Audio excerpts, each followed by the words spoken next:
Welcome, listeners. Tonight's story is the one that got away. They don't break in. That's the part no one wants to say out loud because it makes the whole thing feel less like a crime and more like a choice you can't take back. There's never forced entry, no shattered glass, no struggle, just a front door that closes behind someone who wanted to open it. And when the police arrive the next morning, the house is always warm, candles burning down like they've been waiting, rose petals placed like instructions, and against all odds playing on repeat, soft and aching, like the room is trying to convince you this was love. But it wasn't love. It was hunger wearing romance like a mask. The One That Got Away by NoSleep scribe. Detective Bella Sanchez had learned to recognize silence the way other people recognize perfume. Not the normal kind, not the hush of an empty house or the quiet that settles after midnight. This was curated silence, the kind that waited. She stood on the front step with her notepad tucked under her arm. The house was modest, single story, clean street, trim lawn, 2 cars in the driveway, a ceramic bird bath near the porch. The kind of place that looked like it had never hosted anything worse than a loud argument. The kind of place people died in every day. The officer beside her shifted his weight. Wellness check. Caller says he didn't show up for work. No answer to texts. Boss got spooked. Bella's eyes moved automatically. The mailbox flagged down. Yesterday's paper still folded on the stoop. A package leaning against the door like it had been placed carefully and forgotten. No smashed windows, no kicked-in frame. The doorbell camera blinked a steady green. Name? She asked. Douglas Harker, 56, divorced. No kids. Works over at the water treatment plant. Bella wrote it down without looking. Who called it in? Coworker. Says he's dependable. Says this isn't him. Bella hated that sentence. This isn't him. It was always him in the end. It was always someone. She leaned in and listened. Not for voices, not for footsteps, for the house itself. She caught it then, a thin thread of music, barely audible through the door, a slow drum beat. How can I just let you walk away? Bella's throat tightened. Phil Collins. Against all odds, the officer muttered. Guy's got taste. Bella didn't answer. The song wasn't just playing. It was looping, like the house had been told never to let it finish. The officer tried the knob. Locked. Neighbor says he might have given a spare key to the landlord, he added. Bella glanced at the curtains, all drawn, not messy, not crooked, just closed with deliberate precision. A second officer approached with the landlord, who looked like he hadn't slept. The landlord held out a small ring of keys, as if he didn't want them in his hand. I haven't been inside since last month, he said quickly. He pays on time, never causes trouble. Bella took the key. It was warm from the landlord's palm. Her fingers closed around it, and for the moment, she had the irrational sensation it was closing around her. She slid it into the lock. The click sounded louder than it should have. The door opened a few inches and stopped against a chain. Bella leaned in. The air that slipped out was wrong. Not rot, not blood. Melted wax and something floral, sweet and heavy. Roses. Bella's stomach sank. She unhooked the chain, pushed the door open, and stepped inside.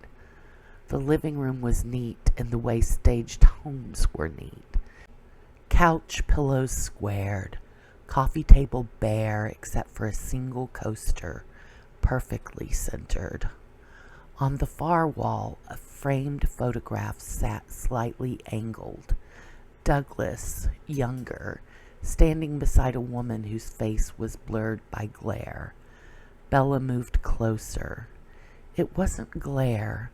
The woman's face had been scratched out. Not violently, not in rage, with care, with repetition, like someone had worried at the paper until the identity beneath it disappeared. Bella felt a strange ache in her chest. She knew that kind of erasure, not from crime scenes, from people. The music drifted through the house like a tide. And I can't make you stay. It was louder now. It was coming from the hall. Bella's shoes made almost no sound on the hardwood, but she still felt like an intruder. The hallway was dim, curtains pulled tight. The air grew warmer, thick with wax and flowers. Rose petals dotted the floor, not scattered like a clumsy romantic gesture, placed, a trail. Bella stopped and stared down at them.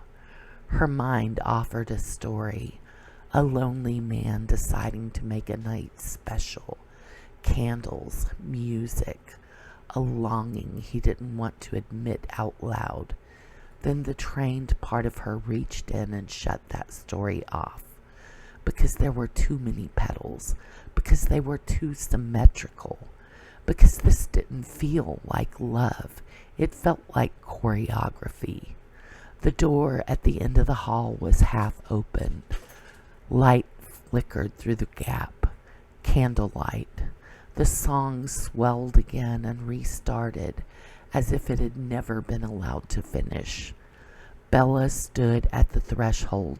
She didn't want to open the door. She pushed it anyway. The room glowed. Candles lined the dresser, the windowsill, the floor, every surface that could hold a flame. Wax had dripped in thick tears down glass and ceramic. Heat shimmered in the air.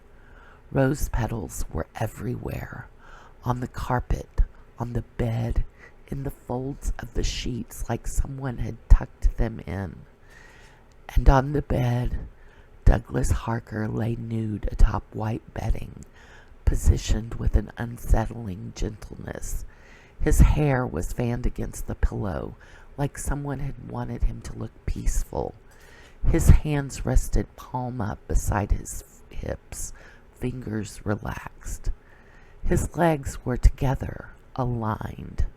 Rose petals lay on his chest and thighs, placed like decoration that had taken careful time. Bella's breath caught, not because of nudity, not because she was shocked by sex. It was the display, a human being arranged as something finished, something offered. Bella stepped closer, eyes scanning. No bruises, no blood. No obvious marks on the throat, no broken nails. His face was calm, not slack the way death sometimes was, almost softened, as if the last thing he felt had been relief. The song played on. Just take my heart. On the nightstand sat a wine glass, half empty. The rim carried a faint red dust. Not lipstick, petal stain. Across the room, the second glass was missing. Bella's gaze flicked to the dresser, the floor, the trash. Nothing. She backed up slowly. The candle flames shivered, bending toward her like they'd noticed she didn't belong. Jesus, the officer breathed behind her. Bella didn't look away from the bed. Call it in, she said. Crime scene unit, medical examiner, now. The officer hesitated. You think? Bella exhaled. I know. A month ago, a woman in her 40s, similar staging. Responding officers called it weird sex stuff and moved on. 2 weeks later, a man in his late 20s. Same song, same pedals, same candles. Different lives, same ending. Bella stepped back into the hall and pulled the door mostly closed. Her hands shook once. She curled them into fists until they stopped. The officer swallowed. Detective Sanchez, you okay? I'm fine, she lied, then quieter because she couldn't help herself. Whoever did this didn't break in. The officer frowned. Then how? They were invited. The words tasted wrong. Bella stared down at the pedal trail ending in a room no one should have wanted. In the living room, the scratched out photograph waited like a clue that wasn't about evidence, only longing. Bella pulled out her phone and opened the file she'd kept because no one else would. 3 victims, now 4. Men and women, different races, different ages. No type, except the staging, except the song, except the feeling she couldn't explain, that each of them had been found in the aftermath of something they wanted. She lifted her gaze toward the hall again, toward the glow under the door, toward the chorus starting over, and for the first time since she'd made detective, Bella Sanchez felt the cold certainty she wasn't chasing a man. She was chasing a hunger, and it already knew how to find its next meal. I didn't notice him at first. That sounds like something people say to make a story feel inevitable, but it's the truth. If you'd asked me to describe him before he spoke, I wouldn't have been able to. Brown hair, brown eyes, pale skin, a little soft around the middle. No scars, no sharp jaw, nothing that begged to be remembered. A face you could pass in an aisle and forget before you hit the next shelf. He looked safe. Maybe that was the first thing that should have scared me. It was Tuesday, not a special Tuesday, just a day wrapped in gray. Work had been slow, my brain had been loud. By the time I left the office, the sun was already dipping and the world looked tired. I stopped at the grocery store because I didn't have anything in my apartment that could be called dinner without lying. The automatic doors slid open like an invitation. I wandered the aisles like I was killing time instead of shopping. Sometimes I do that. It's not about food. It's about being around people without having to be with them. Looking at the strangers surrounding you and imagining what their life might be like, where they lived, who they lived with, what their secret thoughts were. I was standing in front of the refrigerated section, pretending to debate between 2 identical cartons of eggs, when I realized someone had been behind me for longer than normal. Not close enough to be rude, just there, waiting. I glanced over my shoulder. He held a basket in one hand and his phone in the other. He wasn't staring at me. He looked like he'd been interrupted mid-thought and hadn't remembered where he was yet. Then his eyes lifted. They met mine, and his expression shifted, not into anything dramatic, but into something that made my mouth go dry anyway. Recognition, not of me, of something in me. He smiled, careful, like he didn't want to startle me. Sorry, he said. I didn't mean to hover. I'm just trying to decide if I actually need eggs or if I'm lying to myself again. I blinked. It was a normal sentence, harmless, almost funny, and still it landed like a hand on the back of my neck. I laughed because because laughter made the moment less sharp. I think everyone lies to themselves in the egg aisle, I said. His smile widened a fraction. That's comforting. He stepped to the side, giving me space, and took a carton like it contained secrets. I turned back to the eggs, but my attention stayed angled towards him anyway. I don't know why. Maybe because he didn't feel like a threat. Maybe because he felt like someone I could talk to without consequences. Maybe because my brain was bored and hungry and always looking for something to chew on. He placed the eggs in his basket, then hesitated. You ever do that? He asked. Do what? Stand in front of something you don't care about and pretend you're thinking, he said, just to stall. My skin prickled. Sometimes, I admitted. He nodded like that was the answer he expected. It's weird, he said, the places we choose to pause, like we're waiting for something to catch up to us. I didn't answer right away, because I felt it, that little internal flinch when someone says something too accurate. I picked up a carton of eggs just to have something in my hands. He started to walk away, and I felt something ridiculous in my chest. Disappointment. The tug of a conversation ending before it had fully begun. Then he stopped and turned back. Can I ask you something? He said. It was polite, optional. He didn't step closer. He waited. My body answered before my brain could. Sure. He tilted his head slightly, choosing his words. Do you ever think about the one that got away? My fingers tightened on the carton. The fluorescent lights felt too bright. The cold air from the fridge felt colder. I stared at him. He didn't smirk. He didn't look flirtatious. He looked almost gentle, like he'd asked what my favorite color was. My mouth opened. Nothing came out. Because the answer was yes. Because the answer had always been yes. I don't know, I lied. A small lie, a reflex, the kind you tell when someone brushes a bruise you forgot you had. His eyes softened. Yeah, he said quietly. Me too. Then he turned and walked away. No phone number, no lingering stare, no attempt to keep me there. He disappeared around the corner of the aisle, and I stood there holding eggs I didn't want, my heart beating too hard for no reason. I told myself it was nothing, a weird conversation with a weird stranger. That night, I drove home with the radio off because sound felt too loud. When I walked into my apartment, the quiet hit me like a wall.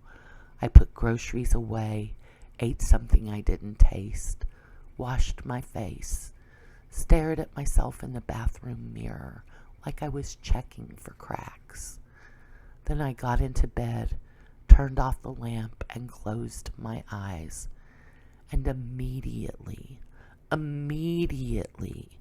my mind went exactly where he'd pointed it. A face I hadn't seen in years. A voice I hadn't heard in years. A laugh that used to make my chest feel too full. I rolled onto my side and pressed my hand to my sternum like I could hold the memory down. It didn't work, because the thing about the one that got away is that they don't just get away from you. They get away into you. They become a place you visit when reality is too sharp. A version of your life that stays clean because it never got the chance to get messy. My phone buzzed on the nightstand. I froze. Not a call, not a ringtone, just the soft vibration of a notification. I picked it up with fingers that didn't feel like mine. Unknown number, one message. You never stop thinking about them, do you? My breath turned thin. I typed, slow and careful. Who is this? The typing bubble appeared, disappeared. Then, someone who understands. I stared at the screen until the words blurred. The room felt too still, as if the air had decided to hold its breath. And the thought that came next wasn't fear, not yet. It was worse. Hope. The next morning I did what you do when something brushes too close to the part of you that still believes in magic. I made it small. Shower, clothes, work, emails, smile at the right moments. I kept my phone in my pocket and tried not to touch it. It didn't buzz again, and that was the cruel part. If it had kept texting, I could have gotten angry. I could have made it harassment. I could have turned it into a problem I was allowed to solve. Instead, it stayed quiet. So my mind did what it always did with unfinished feelings. It filled in the blank. By lunch, I'd convinced myself it was a wrong number. By mid-afternoon, I'd convinced myself it was him. By 5, I was back to coincidence again, because believing it meant something that made me feel exposed. I left work with my shoulders tight and my jaw aching. I should have gone straight home. I didn't. I told myself I needed a walk, fresh air, movement. Really, I just didn't want to sit alone in my apartment with my brain. So I went to the little coffee shop on Maple and 3rd. Chipped tables, half-dead plants, the smell of espresso and cinnamon and old paperbacks. Not even my favorite place, just a place. I stepped inside. The bell chimed. Warm air hit my face. The shop was busy enough to be comforting. Laptops, couples, a woman reading with her finger tracing lines like she couldn't bear to miss a word. I stood in line staring at the menu without absorbing any of it. When it was my turn, I ordered a latte I didn't want and turned towards the seating area and stopped. Because he was there, sitting at a table by the window, not staring at me, just present. He looked up as if he felt my eyes, and his face lit with that same careful smile, like we'd met in a dream, and he was relieved to find me in daylight. "Hey," he said. My pulse spiked. "Hi," I managed. He gestured at the empty chair across from him. "Do you mind?" I should have. I should have lied and said I was meeting someone. I sat anyway. He didn't introduce himself. That should have mattered. It didn't. "You look tired," he said. I forced a laugh. "That obvious?" "Like you're carrying something," he said. "I'm fine," I said automatically. He nodded. "Everyone's fine." He took a sip, then set the mug down with deliberate care. "I didn't mean to freak you out yesterday," he said. "You didn't," I lied.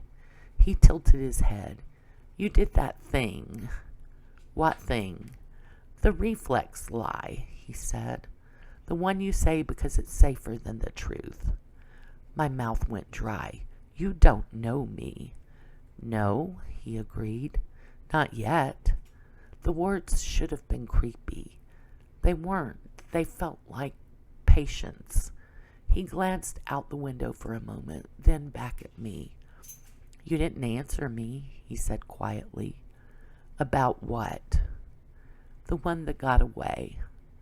My chest tightened. "I don't really think about him," I said. "Sure," he replied, like he didn't need me to admit it yet. "I used to think there were 2 kinds of people," he said. "The ones who live in the world they have, and the ones who live in the world they almost had." My throat burned. "That's dramatic," I said, because it was safer than saying that's me. He shrugged. "Maybe, but it's true."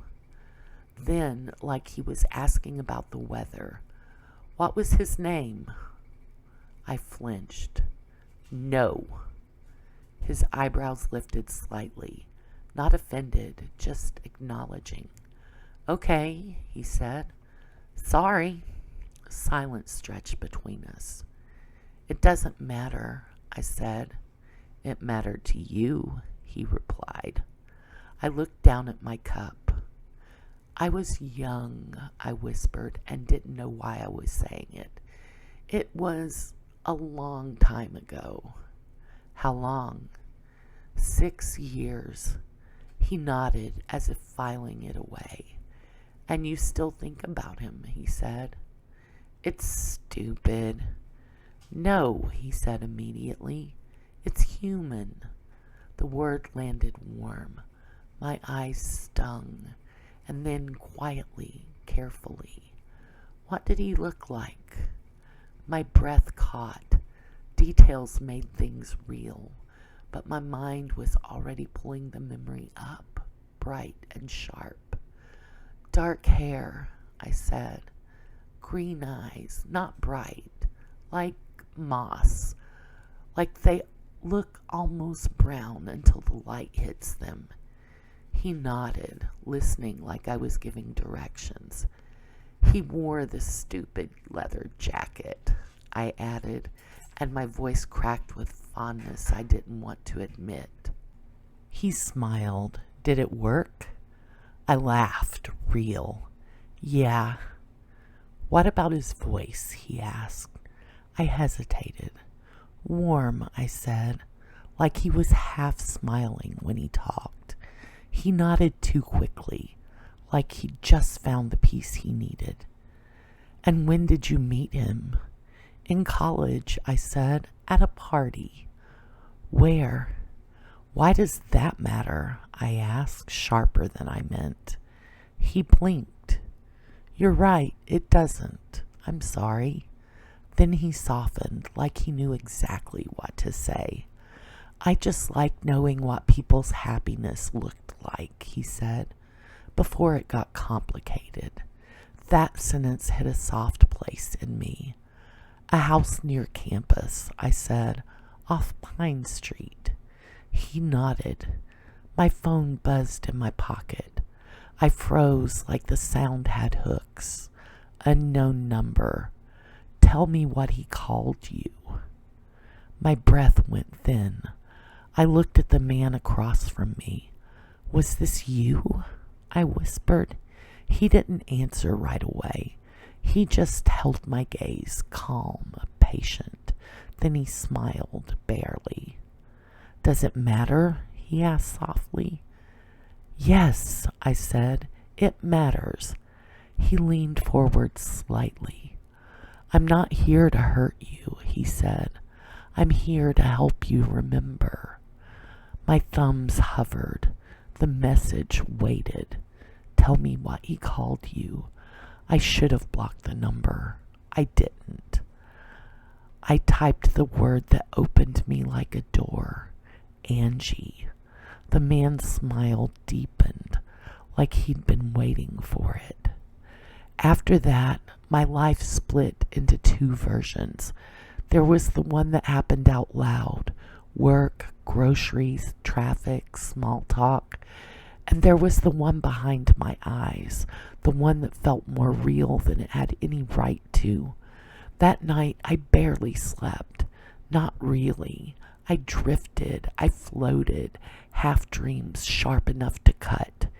In those dreams, Aaron's laugh sounded like it was right beside my ear. When I finally got up, the world looked the same. No consequence, no proof. Just me, walking around with an old wound reopened. I checked my phone before I even brushed my teeth. No new messages. Relief, and something I hated about myself. Disappointment. By lunchtime, I started noticing signs. A guy in a leather jacket like Aaron's. A song from college that made my ribs feel too small for my lungs. The name Aaron in an email thread. Just someone else's client. Making my stomach flip anyway. I told myself I was hyper aware. Then, after work, I smelled it. Cologne, warm, clean, familiar. Not exact, close enough. My body reacted before my mind could argue. I stopped in the parking lot and turned my head slowly, like an animal hearing movement in tall grass. There was a man 3 rows over loading groceries. Not Aaron, not even close, but my heart wouldn't slow because it wasn't about the man. It was about what my brain wanted him to be. That night, I sat on my couch with my laptop open, fingers hovering. I hadn't looked Aaron up in years. Not because I didn't want to, because I didn't want proof he'd moved on. I typed his full name, erased it, typed it again, hit enter. Results, too many, wrong faces, wrong cities, private accounts. My frustration came out sharp enough to feel like grief. My phone buzzed. Unknown number. Did you look for him? My mouth went dry. Who are you? I typed. The bubble appeared, disappeared. Then, someone who knows how your mind works. My fingers trembled. Stop texting me. I didn't send it because I didn't mean it. Another message came. Do you want to see him again? The question sat there, innocent and lethal. My thumbs moved before my pride could stop them. Yes. The reply was immediate. Then stop fighting it. My skin prickled. Another buzz. Where did he first kiss you? Outside the library. What did he say? I swallowed hard, memory rising like it had been waiting. I've wanted to do that since the day I met you. I typed it. The questions kept coming, specific, intimate, surgical, and with each answer I felt something in me loosen, like I was being unspooled. Then, what would you say if you saw him right now? I stared for a long time. Finally, I'd ask him why he left. The bubble appeared again. Then, and if he said he never wanted to, hope bloomed hot and humiliating in my chest. I didn't answer, because answering meant admitting the truth I'd been denying for 6 years. I would take him back. I would forgive him. I would let him walk into my life like he never walked out. My phone buzzed again. Tomorrow. Just that. Then you'll know. I stood in the middle of my living room staring at the dark screen, and my mind began to weave. Him in crowds, him in doorways, him turning toward me, older but the same. My fantasy wasn't soft anymore. It was hungry. It wanted to be real. The next day didn't feel like a normal day. It felt like the pause right before a song starts. I woke up before my alarm with my heart already running. My phone buzzed. Unknown number. Maple and 3rd, 5:17 p.m. So specific it felt like an appointment someone else had set. I moved through the day like I was underwater. At 4:45 I left work early and called it an appointment because it was easier than saying the truth. At 5:16 I parked near Maple and 3rd and sat there with the engine running. My phone lay in my lap like a live thing. I should have turned the car around. I shut the engine off instead. The sudden silence felt like a trap snapping shut. I walked toward the coffee shop. The street was busy in that end-of-day way. People going home, couples strolling. A man walked a tiny dog that looked like it couldn't survive winter. Everything looked normal. That made it worse. Inside, the coffee shop was warm and crowded. The table by the window was empty. Relief hit me so hard my knees went weak. Then my phone buzzed. Not inside. Look across the street. I turned. Across Maple Street was a small park, just grass and benches under bare trees. On one bench, a man sat alone, not looking at his phone, not reading, just waiting. He looked up, and something in my brain reached out and recognized him. Not like a stranger, like a dream I'd had too many times. He stood slowly and crossed when the light changed. He stopped in front of the glass and looked up at me. Then he smiled wider. It hit like a punch, a body memory. I didn't realize I was moving until I was already outside. Cold air slapped my cheeks, and he was there, 3 feet away. Green eyes, not bright green, moss. Older face, lines at the corners of his eyes, a heavier jaw, shorter hair. But his smile, his half smile, was the same. "Angie," he said. His voice was older, rougher, still his. My vision blurred. "Hi," I whispered because my brain couldn't find anything else. He exhaled like relief. "Hi." "This isn't funny," I said, voice cracking. "Funny?" he echoed, like the word surprised him. "Don't," I said. "Don't pretend. I'm not pretending," he said softly. I stared at him, trying to find the seam, trying to find the trick. Then I saw it. The faint scar near his eyebrow. On the wrong side. Not by much, but enough. My stomach dropped. Maybe I remembered wrong, my mind begged. Maybe. "Do you want to get coffee?" he asked gently. It didn't feel like a question. It felt like the next line in a script. I swallowed and nodded. "Yeah," I whispered. "Yeah, I do." Inside, people glanced at us and looked away. To them, we were just 2 people meeting for coffee. He ordered for both of us like he remembered. Vanilla latte, extra foam, no whipped cream. "How do you—" I started. "I remember," he said, and his smile warmed my ribs. We talked, little things, safe things, and slowly I began to relax. My body stopped shaking. The impossible started to feel possible. He laughed at something I said. The laugh was wrong, not the warm, soft one I remembered. Then he reached across the table and touched my hand, just 2 fingers on my knuckles. My whole body reacted like it was the first time anyone had ever touched me. "You don't have to be scared," he said softly. "I'm not scared," I lied. He smiled. "Sure." Not the word, the cadence. It sounded like the man from the coffee shop yesterday. My stomach turned.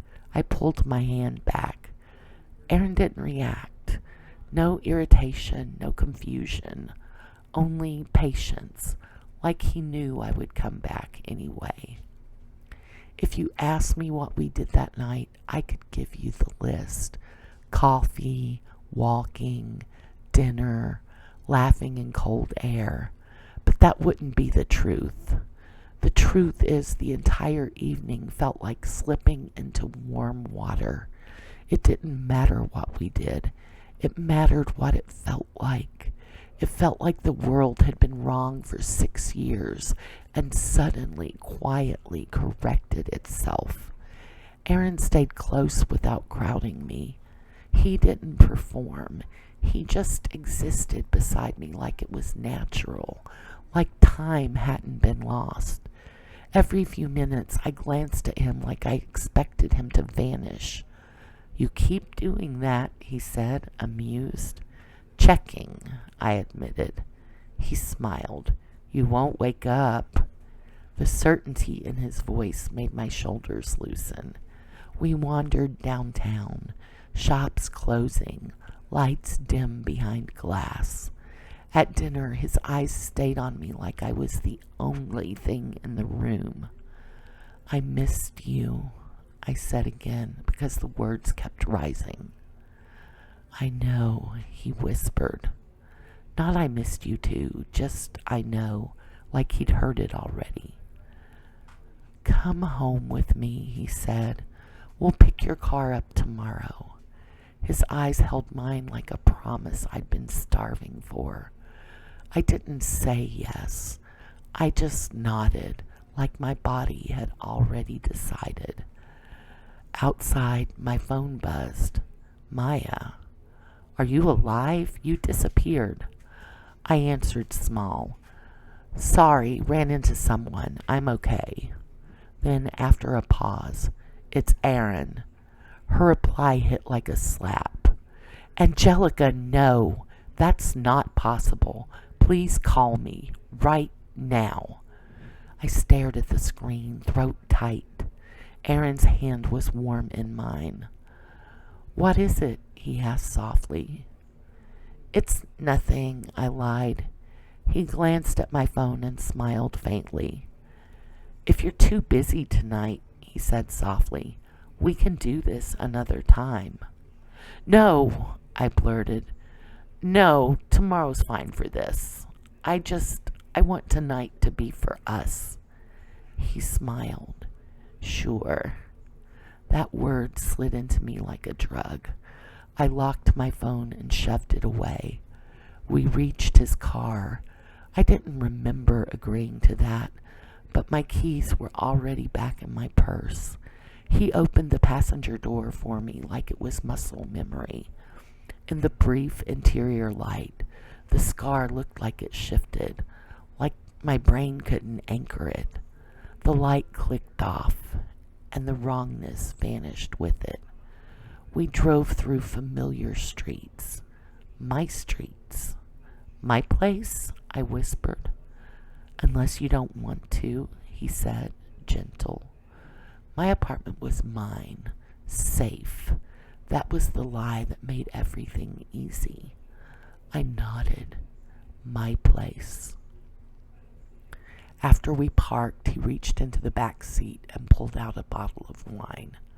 Remember this? I thought it would be perfect, he said in a voice husky with the past. It was the brand we used to drink on long Sunday mornings in bed. In the stairway, my keys shook. I fumbled them once. Erin's hand covered mine, too warm, too steady. It's okay, he murmured. I've got you. I unlocked the door. Dark, quiet, mine. I stepped inside. Erin followed. I reached back and pulled the door closed. The latch clicked softly into place. Not a door shutting. Something sealing. The first thing I noticed was the smell. Not strong, just wrong. Sweet, heavy. Roses. My apartment smelled like laundry detergent and vanilla. Not this. Erin moved through my living room like he belonged there. Not arrogantly, like he'd already walked these rooms 100 times in his mind. You still keep everything, he said, amused. I don't keep everything, I protested. He smiled. Sure. I asked, too normal. Do you want something to drink? Wine, he said. I nodded like that was normal, like I hadn't watched him pull a bottle from the back seat 5 minutes ago, like my brain hadn't already started rewriting the night to make it easier to accept. I pulled down 2 glasses. I poured. Then I turned and froze. Candles sat on my coffee table, not my jar candle, tall white ones, multiple, arranged. They looked used, like they'd been lit before. I didn't own those. Aaron stood beside them, striking a match with calm, practiced ease. One wick caught, then another, then another. Aaron, I whispered. He looked up, gentle. Where did those come from? His expression didn't change. Do you like them? He asked softly. My stomach rolled. That's not what I asked. He stepped closer. Angie, he said low, it's okay. It's not okay. His smile warmed like a switch flipped. You're overthinking, he murmured, and my mind tried, traitorous, to obey. Rose petals lay on the coffee table. A few, casual. My skin went cold. Had they been there when we walked in? I couldn't remember. Aaron touched my cheek, thumb under my eye like he was wiping a tear that hadn't followed. Hey, he whispered, look at me. I did. You want this, he said. I opened my mouth. No words came. Because I did. He smiled like he could taste my surrender. Go get the wine, he murmured. I'll put something on. He walked toward the bedroom. I didn't stop him. I carried the glasses down the hallway like I was walking into a story I'd written for myself. Music started. How can I just let you walk away? Phil Collins, Against All Odds. I hadn't turned it on, and yet it played on repeat, soft and aching, like a ritual beginning. The bedroom door was open. Candlelight flickered inside. Aaron stood near the bed, sleeves rolled up slightly. There you are, he said. His voice was Aaron's, warm, familiar, and underneath it something calm and empty held it steady. I held up the glasses like proof I was participating. He took one and lifted it. To timing, he murmured. To timing, I echoed. We drank. The wine was sweet, smooth, too easy. It tasted like a reward. The song restarted again. I know you like this, he said. I used to, I admitted, in college. Do you remember the first time you heard it? He asked, quiet. Of course I did. A party, too loud, too many people. Aaron pulling me into a quiet room and dancing like we were the only two there. My eyes stung. Yes, I whispered. His smile deepened like he'd won something. You're safe, he murmured. Warmth spread through my chest, then my limbs, then my head. Not drunk, heavy, smooth, like sinking into warm water. I blinked slowly, candlelight blurred. I feel tired, I whispered. I know, he said. There it was again, that certainty. He set his glass down with careful precision, then took mine and placed it beside his. 2 glasses, equal, neat, like this was always how it ended. His hands came to my waist, warm, steady. He guided me backwards. This is too fast, I managed, but my tongue felt thick. Shh, he whispered. You don't have to think. And my mind obeyed, because thinking meant reality, because reality meant losing him again. He lowered me onto the bed like I was something precious. Rose petals brushed my arm. Fear sparked, weak and late. Aaron's face hovered close, calm and beautiful and wrong. His eyes looked almost brown in the candlelight. Aaron, I whispered. Not a question, a plea. His smile softened, and for the first time I saw what lived behind it. Not love, not tenderness, satisfaction, like hunger being fed. My mind reached for the version of the night where nothing bad could happen, and found it waiting. He kissed my forehead, gentle as a blessing. Sleep, he whispered, and my body did. The last thing I heard was the song starting over again. The same opening notes, the same ache, and Aaron's voice saying my name like it was the last thing I would ever need. Angie. Then the room went soft, and I fell willingly into the dark, certain in the deepest part of me that I had finally gotten what I wanted. Detective Bella Sanchez arrived before the sun fully committed to morning. The sky was diluted gray, street lights still on, the neighborhood quiet in the way people believed was safe. Bella parked and sat for a moment with both hands on the wheel. She didn't want to go inside, not because she was afraid of blood or bodies, because she already knew what she would find. The call had come in at 6:11 a.m. Female, late 20s, found unresponsive, no forced entry. Friend panicked after a weird text. Bella had heard it before. Different names, same tone, same crime scene details in cases across 3 different states that she'd found so far. She ducked under the yellow tape. Even the uniforms looked unsettled.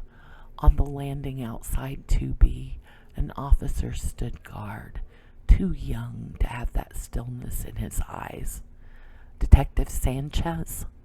Bella flashed her badge. What have we got? Victims in the bedroom. No visible trauma, no forced entry. Looks like she brought someone home. Bella's jaw tightened. Who found her? Friend, Maya. She's outside crying. Keeps saying it wasn't possible. Bella's stomach sank. Did she say why? The officer hesitated. She said the victim texted her last night. Said she was with her ex, the big one, the one she never got over. There it was. Bella pushed the apartment door open. Warm air hit her like a hand. Stale, sweet. Roses. Candles flickered on the coffee table, tall white ones, wax dripping in slow tears. A trail of rose petals led toward the hall. And then the music. How can I just let you walk away? Bella's fingers curled into fists. Against all odds, she murmured. It's been playing on repeat since we got here, a uniform said quietly. Bella followed the pedals. The bedroom door was partially closed. Light flickered through the crack. She paused, then pushed it open. The room glowed. Candles lined every surface. Shadows moved like slow water. Rose petals everywhere. And on the bed, Angelica Mason lay nude, atop white bedding, arranged with the same unsettling care Bella had seen before. Hair fanned out like a halo, hands palm up beside her body, legs together, aligned, rose petals placed on her skin like decoration. Bella's breath caught, not because of sex, because of the display, a final photograph, an offering. She stepped closer, eyes scanning. No bruises, no blood, no torn sheets. Angelica's face looked calm, too calm. 2 wine glasses sat on the nightstand, one empty, one half full. A bottle nearby, recorked, label facing outward like it had been staged. A faint red dust clung to the rim of the empty glass. Bag those, Bella said. Bottle too. The officer swallowed. Cause of death? Bella stared at the wine.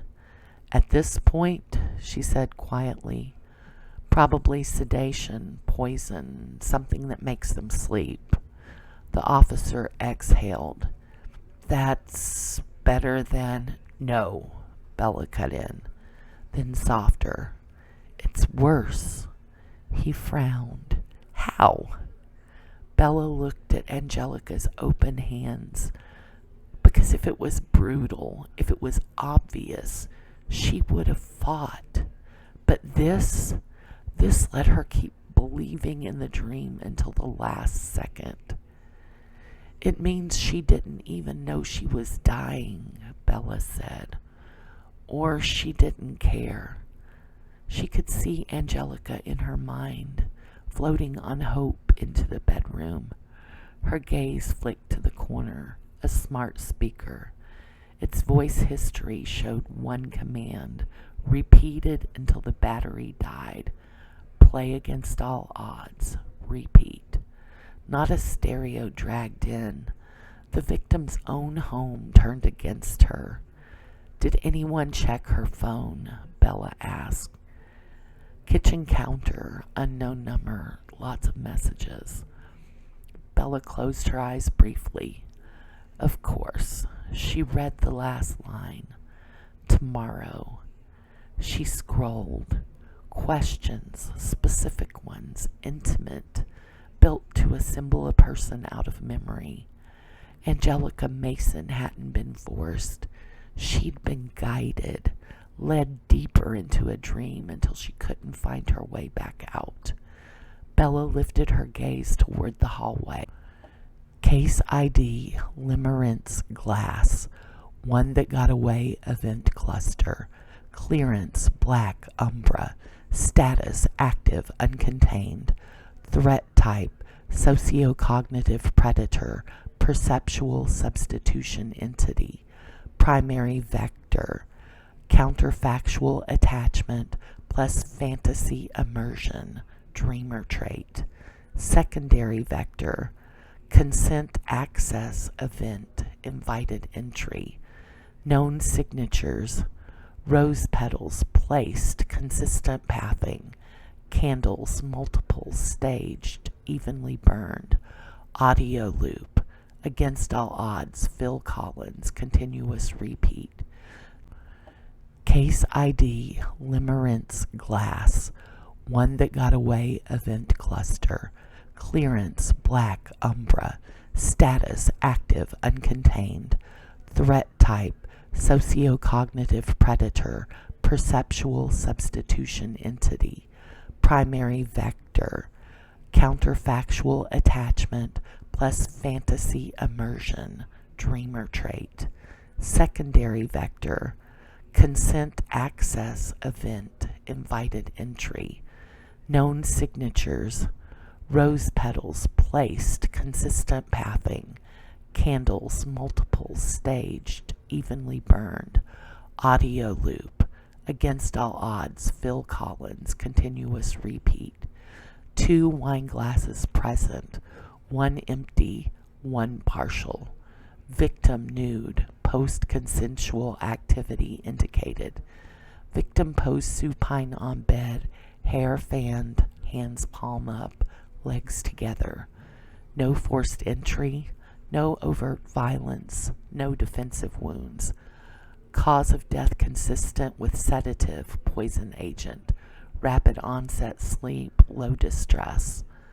Summary: multi-jurisdiction fatalities with identical staging and audio signatures.